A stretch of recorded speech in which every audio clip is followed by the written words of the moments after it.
Hi friends, good morning. मैं Chandan Kumar प्रेपल classes के online session में आप समस्त छात्र छात्राओं का फिर से एक बार स्वागत करता हूं। दोस्तों, आज हम लोग राष्ट्रीय खेल पुरस्कार 2020 पर चर्चा करने वाले हैं। चूंकि भारत सरकार के केंद्रीय खेल एवं युवा मामलों के मंत्रालय द्वारा राष्ट्रीय खेल पुरस्कार 2020 की घोषणा कर दी गई है। आपको बताना चाहेंगे साथियों कि भारत में प्रत्येक वर्ष राष्ट्रीय खेल पुरस्कार दिए जाते हैं और इस पुरस्कार को भारत के राष्ट्रपति के द्वारा इसे राष्ट्रपति भवन में दिया जाता है। परंतु अब की बार कोविड-19 की वजह से इस बार का जो राष्ट्रीय खेल पुरस्कार 2020 है, इसे राष्ट्रपति द्वारा वर्चुअल माध्यम से खिलाड़ियों को दिया जाएगा। आपको बता दें, खिलाड़ियों के नामों का चयन करने के लिए खेल एवं युवा मंत्रालय के द्वारा एक समिति का गठन किया जाता है। इस बार की समिति में कुल 9 सदस्य थे और इस समिति की अध्यक्षता जस्टिस मुकुंदम की अध्यक्षता में की गई थी, जिन्होंने अपने अपने क्षेत्र में जो खिलाड़ी अच्छा कर रहे हैं, जो पिछले 4 वर्षों में, कोई 2 वर्षों में जो बहुत अच्छा खेला हो और देश का नाम राष्ट्रीय स्तर से लेकर के अंतर्राष्ट्रीय स्तर तक पहुंचाया हो और बड़े और अंतर्राष्ट्रीय प्रतियोगिताओं में देश के लिए पदक जीता हो, ऐसे खिलाड़ियों को राष्ट्रीय खेल पुरस्कार देने की घोषणा की गई है। आज इस टॉपिक के अंतर्गत हम कुछ महत्वपूर्ण पॉइंट पर हम चर्चा करेंगे जो निम्न है। जैसे पहला पॉइंट है साथियों, खेल एवं युवा मामलों के मंत्रालय द्वारा राष्ट्रीय खेल पुरस्कार 2020 की घोषणा की गई। आपको बताना चाहेंगे साथियों कि भारत में प्रत्येक वर्ष 29 अगस्त को राष्ट्रीय खेल दिवस के अवसर पर राष्ट्रीय खेल पुरस्कारों को दिया जाने की एक परंपरा है।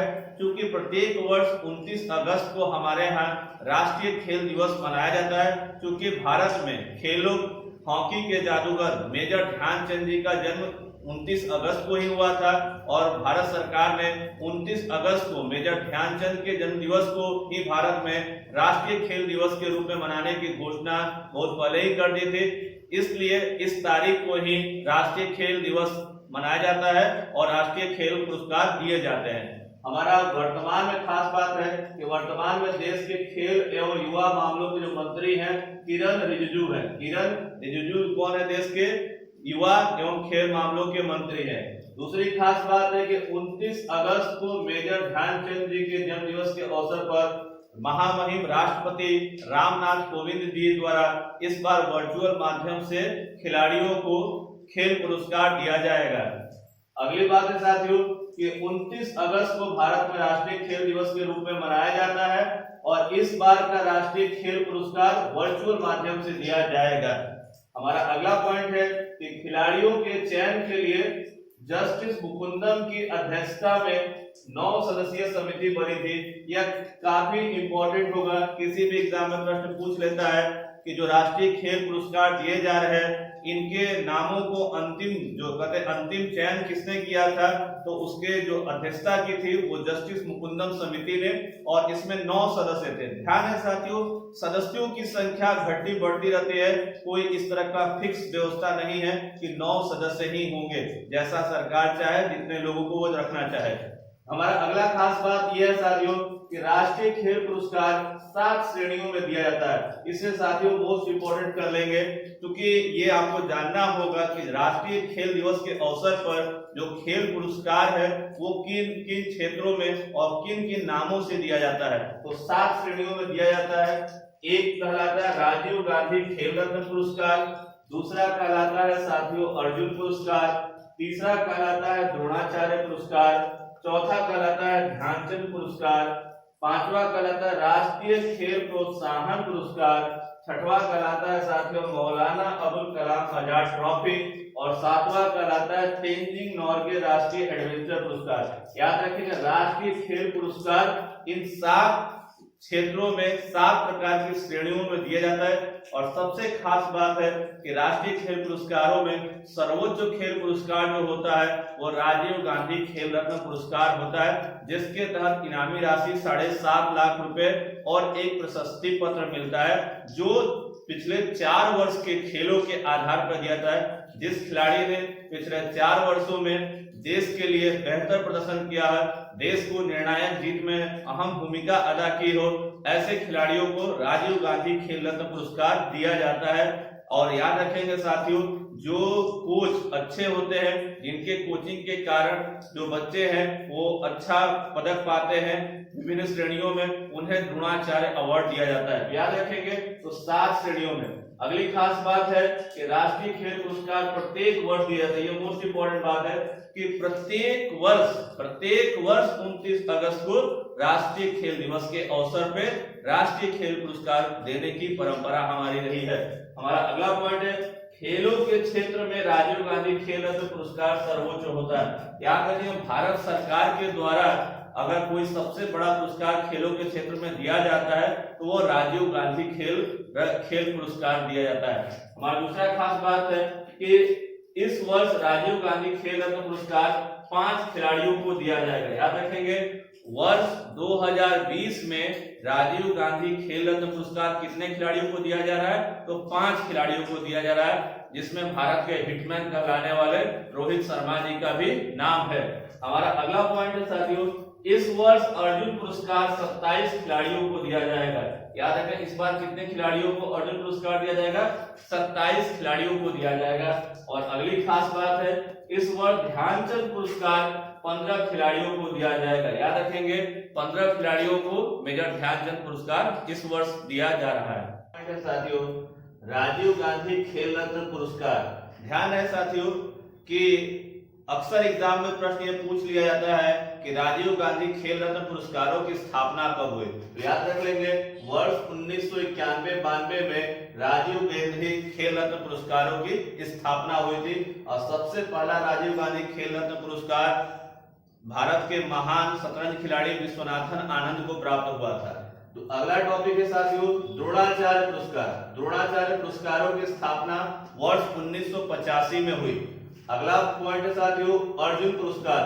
अर्जुन पुरस्कारों की स्थापना साथियों 1961 में हुई। अगला पुरस्कार है मेजर ध्यानचंद पुरस्कार। मेजर ध्यानचंद पुरस्कार वर्ष 2002 से दिए जाने लगे। हमारा अगला पॉइंट है मौलाना अबुल कलाम आजाद ट्रॉफी। इसे वर्ष 1956-57 में, काफी पहले ही इसे शुरू किया गया। तो ये याद रख लेंगे, इन सभी पुरस्कारों के स्थापना वर्ष अक्सर एग्जाम में पूछे जाते हैं। और एग्जाम में इस टॉपिक से एक प्रश्न और पूछा जाता है कि किस खेल के लिए या किस क्षेत्र में पुरस्कार की राशि कितनी प्राप्त हुई। ध्यान है साथियों, इस बार पुरस्कार की राशि में थोड़ा परिवर्तन किया गया है, तो थोड़ा ध्यान देंगे। याद रखें, विजेता राशि पहला राजीव गांधी खेल रत्न पुरस्कार। राजीव गांधी खेल रत्न पुरस्कार के तहत इस वर्ष 25 लाख रुपए दिए जा रहे हैं। याद रखेंगे, 25 लाख रुपए, जबकि पूर्व में 7.5 लाख 7.5 लाख रुपए ही दिए जाते थे। तो याद रखें, यहाँ पुरस्कार राशि में भारी बढ़ोतरी की गई है। हमारा अगला पुरस्कार है अर्जुन पुरस्कार। अर्जुन पुरस्कार के तहत इस वर्ष 15 लाख रुपए दिए गए, जबकि पूर्व में 5 लाख रुपए ही दिए जाते थे। हमारा अगला पॉइंट है साथियों, द्रोणाचार्य पुरस्कार। द्रोणाचार्य पुरस्कार के तहत इस वर्ष 10 लाख रुपए दिए गए, जबकि पूर्व में 5 लाख रुपए ही दिए जाते थे। और अगला है ध्यानचंद पुरस्कार। ध्यानचंद पुरस्कार के तहत इस वर्ष 15 लाख रुपए दिए गए, जबकि पूर्व में 5 लाख रुपए दिए। याद रखें, इन पुरस्कारों में रुपयों के अलावा, याद रखें, रुपए के चेक के अलावा एक प्रशस्ति पत्र और मेडल भी प्राप्त किया जाता है।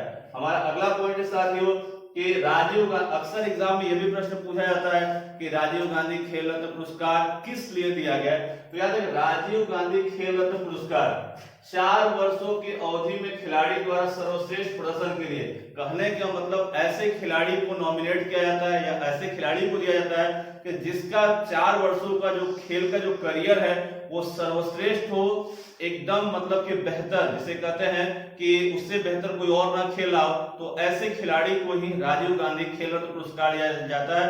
क्योंकि भारत में खेलों के क्षेत्र में दिया जाने वाला सबसे बड़ा पुरस्कार कोई और नहीं है, राजीव गांधी खेल रत्न पुरस्कार ही है। इस वर्ष 2020 में राजीव गांधी खेल रत्न पुरस्कार के तहत 5 लोगों को, 5 खिलाड़ियों को यह पुरस्कार दिया गया है। हमारा अगला पॉइंट है साथियों, अर्जुन पुरस्कार। अर्जुन पुरस्कार भी लगातार 4 वर्षों के उत्कृष्ट प्रदर्शन के लिए ही दिया जाता है। याद रखेंगे, यहाँ अर्जुन पुरस्कारों में भी लगभग क्राइटेरिया वही है कि 4 वर्षों तक में जो खिलाड़ी जो बहुत बेहतर प्रदर्शन किया उन्हें ही अर्जुन पुरस्कार दिया जाता है। अगला है साथियों द्रोणाचार्य पुरस्कार। ये अक्सर एग्जाम में प्रश्न पूछा जाता है कि द्रोणाचार्य पुरस्कार किस क्षेत्र में दिया जाता है। तो याद रखेंगे खेल प्रशिक्षकों को दिया जाता है। ऐसे कोच जिनके कोचिंग में जो छात्र हैं जिन्होंने अंतरराष्ट्रीय स्तर पर बड़ी खेल स्पर्धाओं में देश का नाम रोशन किया होता है, ऐसे गुरुओं को सम्मानित करने के लिए द्रोणाचार्य पुरस्कार दिया जाता है। याद रखेंगे तो द्रोणाचार्य पुरस्कार खेल प्रशिक्षकों को दिया जाता है। अगला है साथियों ध्यानचंद पुरस्कार। ध्यानचंद पुरस्कार साथियों ऐसे खिलाड़ियों को दिया जाता है जिन्होंने जो अपने पूरे खेल जीवन के अलावा संन्यास लेने के बाद भी खेल क्षेत्र में लगातार लोगों को आगे बढ़ाने के कार्य कर रहा हो, ऐसे खिलाड़ियों को लाइफ टाइम अचीवमेंट अवार्ड के रूप में मेजर ध्यानचंद अवार्ड दिया जाता है। याद रखेंगे खेलों के विकास में आजीवन योगदान के लिए यह अवार्ड दिया जाता है। अगला पुरस्कार है साथियों मौलाना अबुल कलाम आजाद ट्रॉफी। याद रखेंगे मौलाना अबुल कलाम आजाद ट्रॉफी जो होती है वो अंतर विश्वविद्यालय खेलों में सर्वश्रेष्ठ प्रदर्शन की। हमारे देश में छोटे लेवल से लेकर के आगे बढ़ने के लिए कई लेवल बने हुए हैं। विश्वविद्यालय स्तर पर याद रखें पूरे देश भर में जितने विश्वविद्यालय हैं उन विश्वविद्यालयों में जो सर्वश्रेष्ठ प्रदर्शन जिस विश्वविद्यालय का होता है उसे ही मौलाना अबुल कलाम आजाद ट्रॉफी दी जाती है। अगला पॉइंट है साथियों राष्ट्रीय खेल प्रोत्साहन पुरस्कार। याद रखें राष्ट्रीय खेल प्रोत्साहन पुरस्कार निजी तथा सार्वजनिक संस्थाओं को खेलों को बढ़ावा देने के लिए देश में कई प्राइवेट संस्थाएं, सरकारी संस्थाएं और कई जो प्राइवेट कंपनी है या संस्था है उसके द्वारा खेलों को प्रोत्साहन दिया जाता है, खिलाड़ियों को आगे बढ़ाया जाता है, तो ऐसे संस्थाओं को राष्ट्रीय खेल प्रोत्साहन पुरस्कार दिया जाता है। हमारा अगला पॉइंट है साथियों, ये पॉइंट काफी महत्वपूर्ण है, किसी भी एग्जाम में इस बार पूछा जा सकता है कि मौलाना अबुल कलाम आजाद ट्रॉफी। याद रखेंगे मौलाना अबुल कलाम आजाद ट्रॉफी की स्थापना 1956 में हुई। अब तक सबसे ज्यादा पंजाब विश्वविद्यालय चंडीगढ़ के द्वारा 15वीं बार इसे जीता गया। याद रखेंगे तो किस विश्वविद्यालय के द्वारा, तो पंजाब विश्वविद्यालय द्वारा 15वीं बार मौलाना अबुल कलाम आजाद ट्रॉफी जिसे जीता गया। साथियों राजीव गांधी खेल रत्न पुरस्कार। ध्यान है साथियों इस बार के जो खेल पुरस्कारों के अंतर्गत किन किन खिलाड़ियों को दिया गया है उनका नाम एग्जाम के लिए काफी इंपॉर्टेंट है, इसलिए ध्यान से उन नामों को लिखेंगे और याद भी रखेंगे। याद है राजीव गांधी खेल रत्न पुरस्कार 5 खिलाड़ियों को दिया गया है। कौन कौन से खिलाड़ी हैं? रोहित शर्मा को क्रिकेट के क्षेत्र में योगदान के लिए, मरियप्पन टी एक पैरा एथलीट है इन्हें, सुश्री रानी रामपाल हॉकी के क्षेत्र में, सुश्री विनेश फोगाट कुश्ती के क्षेत्र में, सुश्री मनिका बत्रा टेबल टेनिस के क्षेत्र में। याद रखेंगे राजीव गांधी खेल रत्न पुरस्कार सबसे बड़ा खेल रत्न पुरस्कार होता है, तो इन 5 नामों को आप जरूर याद कर जाएं। अगला पुरस्कार है अर्जुन पुरस्कार। याद रखेंगे इस बार अर्जुन पुरस्कार के तहत 27 खिलाड़ियों को यह पुरस्कार दिया गया है। सभी के नाम अनिवार्य नहीं है, कुछ खास नाम है जिनका हमने नोट किया है। पहला है अतनु दास। अतनु दास तीरंदाजी के क्षेत्र से संबंधित है इन्हें। दूसरा है सुश्री दुती चंद एक एथलीट है। तीसरा है ईशांत शर्मा क्रिकेटर। चौथा है विशेष भृगुवंशी बास्केटबॉल, नेशनल बास्केटबॉल टीम के जो कप्तान है विशेष भृगुवंशी। और 5वां है साथियों मनीष कौशिक मुक्केबाजी के क्षेत्र में। तो याद रखेंगे अर्जुन पुरस्कार 27 खिलाड़ियों को दिया गया है, उनमें से 5 जो इंपॉर्टेंट हमें लगा उसका नाम हमने बताया। अगला पॉइंट है साथियों द्रोणाचार्य पुरस्कार। द्रोणाचार्य पुरस्कार 2 कैटेगरी के अंतर्गत दिया जाता है, एक रेगुलर कैटेगरी के अंतर्गत और दूसरा होता है लाइफ टाइम कैटेगरी के अंतर्गत। रेगुलर कैटेगरी के अंतर्गत 5 खिलाड़ियों को द्रोणाचार्य अवार्ड दिया गया है। द्रोणाचार्य अवार्ड अक्सर प्रश्न पूछ लिया जाता है, इसका ध्यान से देखेंगे। 5 खिलाड़ी कौन कौन से हैं? पहला है ज्यूड फ्लेक्स सेबेस्टियन ये हॉकी के क्षेत्र में, दूसरा है जसपाल राणा शूटिंग के क्षेत्र में, तीसरा जो चौथा पॉइंट है कुलदीप कुमार हांडू वुशु के क्षेत्र में, और 5वां है गौरव खन्ना पैरा बैडमिंटन के क्षेत्र में, और एक जो है वो है योगेश मालवीय मलखम के क्षेत्र में। लाइफ टाइम कैटेगरी के क्षेत्र में याद रखेंगे 8 खिलाड़ियों को द्रोणाचार्य पुरस्कार दिया गया है, जिनमें से कुछ प्रमुख हैं धर्मेंद्र तिवारी तीरंदाजी के क्षेत्र में, पुरुषोत्तम राय एथलेटिक्स के क्षेत्र में, शिव सिंह जो है बॉक्सिंग से जुड़े हुए हैं, रोमेश पठानिया हॉकी से जुड़े हुए हैं और नरेश कुमार टेनिस से जुड़े हुए हैं। अगला पॉइंट है साथियों ध्यानचंद पुरस्कार। ध्यानचंद पुरस्कार 15 खिलाड़ियों को दिया गया है, उनमें से कुछ नाम प्रमुख है। पहला है कुलदीप सिंह भुल्लर, एथलेटिक्स से संबंधित है। अगला है सुश्री जिंसी फिलिप्स, ये भी एथलेटिक्स से संबंधित है। और तीसरा है तृप्ति मुरगुंडे, जो है बैडमिंटन के क्षेत्र में।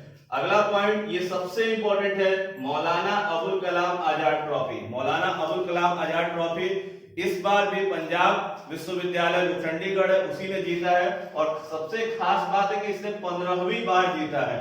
और अगला पॉइंट है साथियों, राष्ट्रीय खेल प्रोत्साहन पुरस्कार। राष्ट्रीय खेल प्रोत्साहन पुरस्कार साथियों लक्ष्य institute, army sports institute, ONGC और वायुसेना खेल नियंत्रण बोर्ड, इन सभी को दिया गया।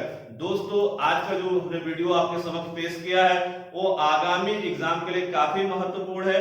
प्रश्न किसी भी तरह से पूछे जा सकते हैं कि किन्हें राजीव गांधी खेल रत्न पुरस्कार मिला या किन्हें अर्जुन पुरस्कार मिला, या कभी नाम दे दिए जाते हैं और पूछा जाता है कि इन्हें निम्नलिखित में से किस क्षेत्र में पुरस्कार मिला है, या कभी प्रश्न पूछ लिया था किसी खिलाड़ी का नाम दे करके कि वो किस खेल से संबंधित है। तो ये टॉपिक बहुत ही महत्वपूर्ण है, इसलिए इस वीडियो को पूरा जरूर देखिएगा।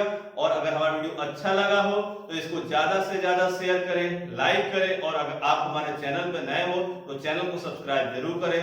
धन्यवाद दोस्तों, नमस्कार।